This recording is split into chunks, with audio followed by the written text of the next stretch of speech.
Hello बच्चों, मैं doctor Sharda कुमारी, महारानी महेश्वरलता संस्कृत विद्यापीठ लोहना मधुबनी से। बच्चों, आज जो हम टॉपिक शुरू करने जा रहे हैं वो शास्त्री द्वितीय खंड के लिए आवश्यक है, जिसके तहत हम भारत में अंग्रेजी साम्राज्य का जो विस्तार हुआ और किस तरह से अंग्रेज़ों ने यहाँ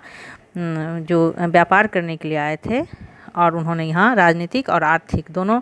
वर्चस्व स्थापित करके भारतवर्ष को 200 साल तक की गुलामी की जंजीरों में उन्होंने जकड़ लिया। सबसे पहले हम इस क्रम में देखते हैं कि जब भारत में यूरोपियों का आगमन हो रहा था व्यापार के संदर्भ में, जिसमें पुर्तगाली आए थे, डच आए थे, फ्रांसीसी और बहुत 2-3 देशों के व्यापारी यहाँ आए थे, उसमें इंग्लैंड भी पीछे नहीं रहा था। और इंग्लैंड की रानी एलिजाबेथ प्रथम के समय में 31 दिसंबर 1600 ईस्वी को भारत में the governor and company of merchants of London trading into the east Indies, अर्थात इसका हम शॉर्ट फॉर्म कहें ईस्ट इंडिया कंपनी की स्थापना हुई। और इस कंपनी की स्थापना से पूर्व महारानी एलिजाबेथ ने पूर्वी देशों से व्यापार करने के लिए चार्टर तथा एकाधिकार प्रदान किया, यानी ये एक व्यापारिक संस्था थी। प्रारंभ में यह अधिकार जो है मात्र 15 वर्ष के लिए मिला था। ईस्ट इंडिया कंपनी में उस समय कुल करीब 217 साझीदार थे। भारत में व्यापारिक कोठियों के खोलने के प्रयास के अंतर्गत ही ब्रिटेन के सम्राट जेम्स प्रथम ने सबसे पहले 1608 ईस्वी में कैप्टन हॉकिंस को अपने राजदूत के रूप में मुगल सम्राट जहांगीर के दरबार में भेजा था। 1609 ईस्वी में हॉकिंस ने जहांगीर से मिल करके सूरत में बसने की इजाज़त मांगी, परंतु पुर्तगीजों के विद्रोह तथा सूरत के सौदागरों के विद्रोह के कारणों से स्वीकृति नहीं मिली। फिर 1615 ईस्वी में सम्राट जेम्स प्रथम ने सर टॉमस रो को अपना राजदूत बनाकर जहांगीर के पास भेजा, और रो का एकमात्र उद्देश्य जो था वो व्यापारिक संधि करना था। यद्यपि उसका जहांगीर से तो व्यापारिक समझौता नहीं हो सका, फिर भी उसे तत्कालीन गुजरात के सूबेदार जो खुर्रम, जो बाद में शाहजहां के नाम से प्रसिद्ध हुआ, उसके द्वारा व्यापारिक कोठियों को खोलने के लिए फरमान प्राप्त हो गया। धीरे धीरे हम देखते हैं कि अंग्रेज़ों ने भी अपनी व्यापारिक कोठियाँ सूरत, आगरा, अहमदाबाद 1611 ईस्वी में दक्षिण पूर्वी समुद्र तट पर, इसके सर्वप्रथम अंग्रेज़ों ने मुछलीपट्टम में, 1639 ईस्वी में मद्रास में, 1651 में हुगली में, इस तरह से वो अपनी व्यापारिक कोठियाँ जो है वो खोलते चले गए। 1661 ईस्वी में इंग्लैंड के सम्राट चार्ल्स द्वितीय का विवाह पुर्तगाल की राजकुमारी कैथरीन से हुआ, और चार्ल्स को जो है वो पुर्तगालियों से बम्बई दहेज के रूप में प्राप्त हो गया। मुंबई का पुराना नाम बम्बई दहेज के रूप में प्राप्त हुआ, जिसे उन्होंने 10 पाउंड वार्षिक किराए पर कंपनी को दे दिया। तो मुंबई, जो कि एक महत्वपूर्ण बंदरगाह रहा है और वहाँ से व्यापार करने में काफ़ी सुविधा होती थी, वो महज 10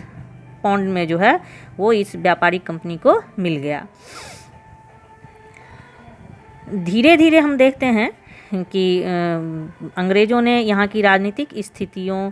का जायजा लेना प्रारंभ किया, और उसी क्रम में हम देखते हैं कि फ्रांसीसियों के साथ उसका टकराव होता है, जिसके बारे में हम चर्चा कर चुके हैं। जो प्रथम कर्नाटक युद्ध, द्वितीय कर्नाटक युद्ध और तृतीय कर्नाटक युद्ध हुआ था, जिसमें अंग्रेज़ों ने फ्रांसीसियों के साथ युद्ध किया, और अंत में जो है सो ये तय हो गया कि फ्रांसीसी यहाँ नहीं रह करके अंग्रेज़ का ही साम्राज्य यहाँ कायम होगा, क्योंकि अंग्रेज़ों ने फ्रांसीसियों को बुरी तरह शिकस्त दिया बंदीवास की युद्ध में। हम देखते हैं कि इसी क्रम में बंगाल के सुल्तान शुजा से 1651 ईस्वी में जो है सो कंपनी ने 3000 वार्षिक कर के बदले में व्यापार करने का एक विशेषाधिकार फरमान प्राप्त कर लिया,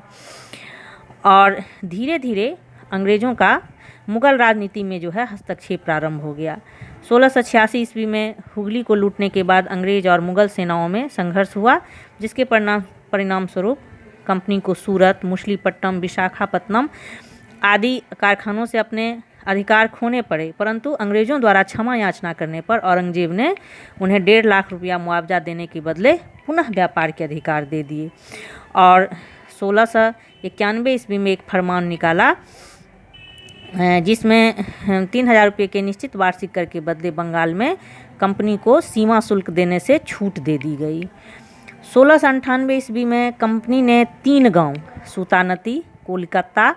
एवं गोविंदपुर की जमींदारी जो है 12,000 रुपया भुगतान करके प्राप्त कर ली और यहाँ पर उन्होंने निर्मित जो अपना कारखाना था उसके अगल बगल फोर्ट विलियम का निर्माण कर लिया और कालांतर में यही कलकत्ता नगर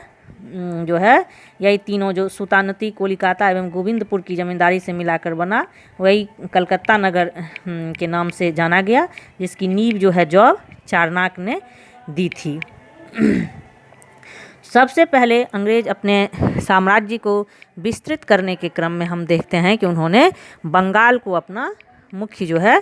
वो जगह बनाया, अपना केंद्र बनाया। और कर्नाटका युद्ध में हम देखते हैं कि जो जिस तरह से अंग्रेज़ों को आर्थिक रूप से कोई दिक्कत नहीं हुआ, इसका सबसे बड़ा कारण था कि बंगाल में उन्होंने जो वर्चस्व स्थापित किया था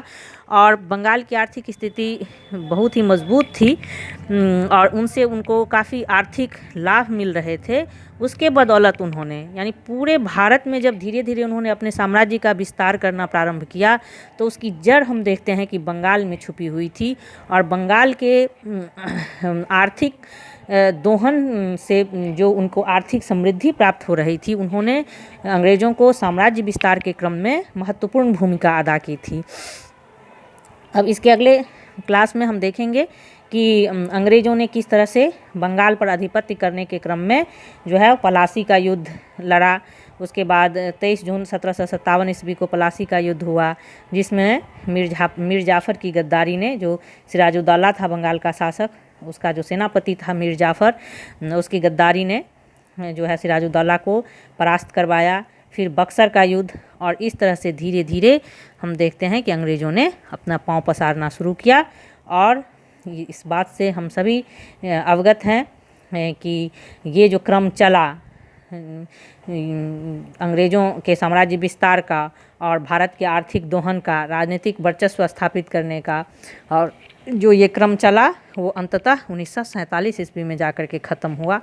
और तब तक भारत को इन्होंने आर्थिक रूप से